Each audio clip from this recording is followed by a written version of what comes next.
poor girl said, "You don't deserve me," the CEO dad said, "but I need you." The night was cold, the streets were wet after a heavy rain, and a poor girl named Aisha walked alone with her worn-out shoes pressing against the muddy ground. Her clothes old, but her spirit unbroken.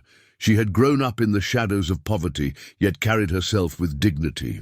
Every step she took echoed the silent promise she made to her late mother, that no matter how hard life became, she would never beg, never bow, and never let anyone write her story for her. But what Aisha didn't know was that destiny was secretly watching, preparing to twist her life in ways she could never imagine, because somewhere not far away, a powerful CEO named Zayan sat in his glass office above the city, staring at papers worth millions, but feeling emptier than ever. Before, and while people thought he had everything, money, fame, power, what he lacked was love, honesty, and someone who would see the man behind the mask. And this is where their worlds, so distant, were about to collide in a storm. Neither could escape. But just when she thought her night would end in silence, something happened that changed everything. Aisha entered the back alley of the restaurant, where she sometimes worked to clean dishes, her hands raw from endless scrubbing. And tonight the manager, a greedy man, refused to pay her because she had broken one old plate. So she stood in, tears, whispering to herself that maybe she didn't deserve even the little dignity she had left. But then, as she walked away, she bumped into a tall man in a suit who looked far too polished to belong in that dirty alley. It was Zayan himself, who had stepped out of his car to avoid reporters chasing him at the front entrance. Their eyes met for a second, and he saw the fire in her despite the sadness, and she saw the weariness in him. Despite the wealth, a silent recognition passed between them, but neither spoke. Both walked away, and yet their souls had been quietly tied together by fate. Still, what neither of them realized was that this was not a random meeting. It was the beginning of a test that would shake both their lives. 2 days later, Aisha's younger brother fell ill with fever, and she had no money for medicine. So she walked into the city hospital, begging the receptionist to let the doctor see him, but they refused, saying charity cases weren't allowed without a sponsor. Aisha cried, but stood firm. She promised she would repay every penny if given time, and just as they were about to push her away, a deep, commanding voice interrupted. It was Zayan, who had come to check on a business deal with the hospital. Bored, he recognized her instantly, and something in him stirred. He told the staff to let her in, and he personally covered the expenses. Aisha froze in shock. She wanted to thank him, but pride stopped her. She whispered only, "I didn't ask for your help," and turned away. But Zayan's heart, which had been numb for years, suddenly beat faster, because here was a girl who didn't melt before power, didn't bow before wealth, and that itself was magnetic. But he didn't know her pain ran deeper than he could imagine. Later that week, as Aisha left the hospital with her brother, she found herself being followed by men in black suits who worked for Zayan. They offered her an envelope with money, but she threw it back, saying, "Tell your boss I'm not for sale," and walked away in tears. Her words echoed like thunder in Zayan's mind when his men reported them. No one had ever spoken to him like that before. And for the first time, he felt powerless, not because he lacked money, but because he lacked her respect. So he decided he would meet her himself, not as a CEO, not as a man of riches, but as a father. Because what no one knew was that Zayan had a little daughter named Hania, whom he was raising alone after his wife's death, a child who smiled rarely and longed for warmth. And deep inside, he wondered if this girl, Aisha, could be the light missing in both their lives. But destiny wasn't ready to let things be simple yet.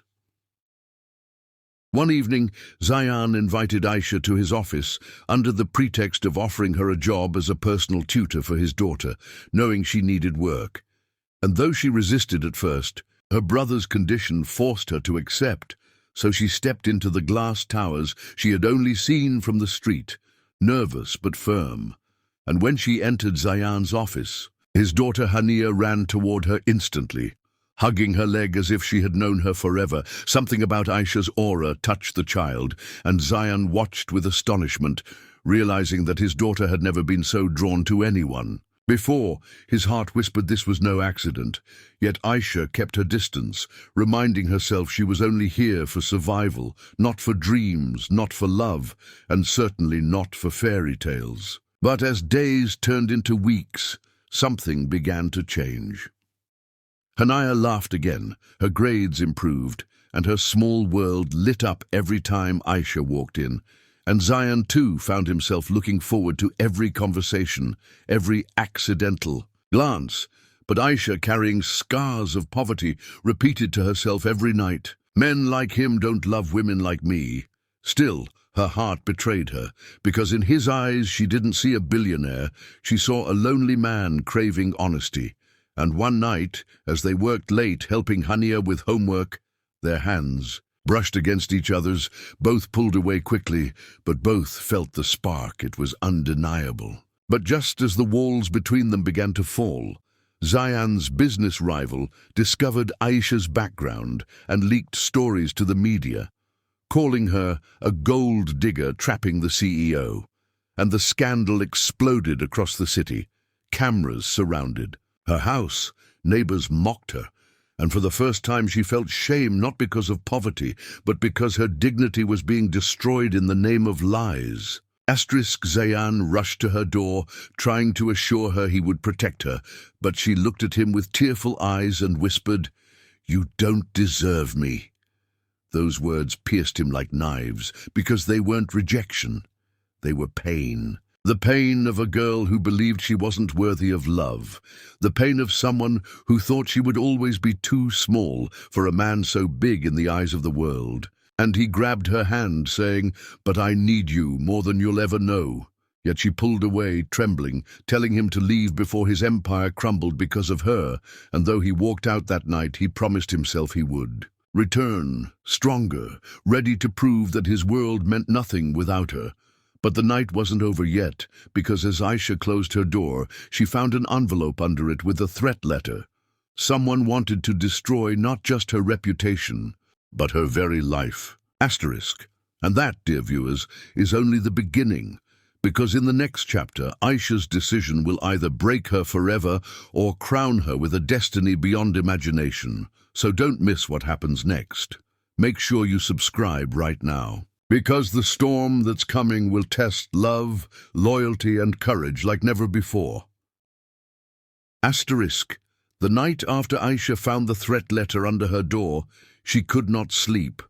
Her heart raced as shadows danced across the room. She kept staring at her brother's innocent face resting on the old mattress, wondering why life never let her breathe in peace. And while she fought back tears, she knew one truth: walking away from Zayan would not end this storm. It would only make her weaker, yet her pride told her she could not stay either. So torn between survival and dignity, she folded the letter and hid it away. But what she didn't know was that a car was parked across the street, watching her every move, waiting for the perfect time to strike. And inside that car sat a man who had sworn to destroy Zayan by targeting the one person who had touched his heart, Aisha. But at the same time, in his mansion, Zayan sat by his daughter's bedside, thinking only of Aisha's words. "You don't deserve me," they echoed like thunder in his chest. He realized that all his millions, all his power, all his fame meant nothing if he couldn't protect her and win her trust. So that very night, he made a vow. He would fight not just for love, but for the dignity of the woman who had taught him more about life than money ever could. But destiny was still sharpening its knives, waiting for the next move. The next morning, Aisha went to the small market to buy bread, her scarf pulled low over her face to avoid people's stares. But whispers followed her. Neighbors pointed. Fingers, some laughed, some cursed, calling her shameless for getting close to a billionaire. And though her hands trembled, she walked tall until suddenly a stone flew from behind, hitting her shoulder. Children laughed as an old woman shouted, "Gold digger!" The word cut deeper than the stone, and Aisha dropped the bread in tears, rushing back home. But when she opened her door, she froze. Zayan was inside, sitting with her brother, playing chess like a normal man, not a CEO, his suit replaced by a simple shirt. And when he saw her tears, his face darkened. He rose and said, "Who hurt you?" But she shook her head, saying, "This is my battle, not yours," and walked away. But Zayan followed, standing in her path. "No, Aisha, it is mine too, because the moment you entered my world, you became my world." And for the first time, she saw the fire in his eyes was not just wealth, it was sincerity.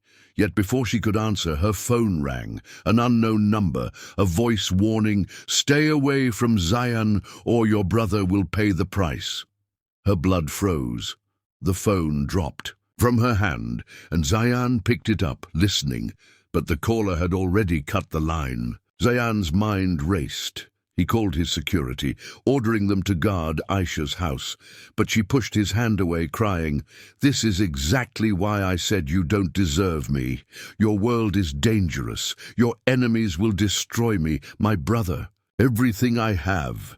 But Zayan gripped her shoulders, his voice breaking, "No, Aisha, they will not, because I need you, and I will protect you even if it costs me my empire." His words shook her walls. Yet fear still gripped her heart. And while this war of emotions raged between them, little Hania fell ill, her health collapsing suddenly, and the doctors revealed something shocking. Stress and loneliness had weakened her immune system. Her body was fragile. She needed emotional stability more than medicine, and Aisha was the only one who brought smiles to her face, the only one who gave her warmth. So Zayan begged Aisha, "If not for me, stay for Hania. She needs you more than anyone else." And as Aisha looked into the child's innocent eyes, her heart softened. She stayed not for love, but for a duty she could not ignore. But fate had prepared a twist none of them expected. One evening, while Aisha helped Hania draw in her room, the power went out in the mansion, the lights flickered and the security alarms blared. Men in black masks stormed inside. Chaos erupted. Guards fought but were outnumbered, and Aisha shielded Hania with her body, screaming for help. Just as one masked man raised a weapon toward them, Zayan appeared, charging without fear, tackling the attacker, fighting like a man possessed. But the battle was fierce, and in the struggle a gunshot rang out. Silence fell. Aisha's heart nearly stopped as she saw Zayan fall to the ground, blood seeping from his shoulder. Yet even as he fell, his hand reached out toward her, whispering, "Don't let them take Hania." Tears blurred Aisha's eyes as she screamed for help. Guards rushed in, sirens wailed, the attackers fled, leaving the mansion in ruins. And as Zayan was rushed to the hospital, Aisha sat by his side, holding his hand, whispering prayers she never thought she'd say, for a man she once swore to reject, because in that moment she realized her heart had already chosen him, long before her pride admitted it. But the world outside was still hungry for blood, and the enemy was still watching. Days later, Zayan woke up, weak but alive, and the first thing he saw was Aisha asleep on the chair beside him, her head resting against the bed, her hand clutching his tightly, and when she opened her eyes, their souls spoke silently, no words, just truth, and Zayan whispered, "You stayed." She nodded with tears, replying softly, "Because I finally understand. You don't need me for pity, you need me for love, and I need you too." His eyes shone, and he raised her hand to his lips, promising, "Then no power, no enemy, no storm will ever tear us apart again."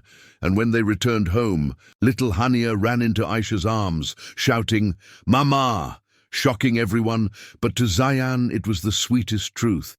For in that one word, the child had sealed the bond forever, proving that Aisha was no longer just a tutor, no longer just a poor girl, she was family. But as they embraced, outside the gates, the same enemy who had tried to break them watched from a distance, whispering, "This isn't over." And dear viewers, that is where chapter 2 ends. But the journey of love, struggle, and destiny never truly ends, because life will always test hearts that dare to love across worlds. Yet Aisha and Zayan proved that true worth is not in money or status, but in courage, sacrifice, and loyalty.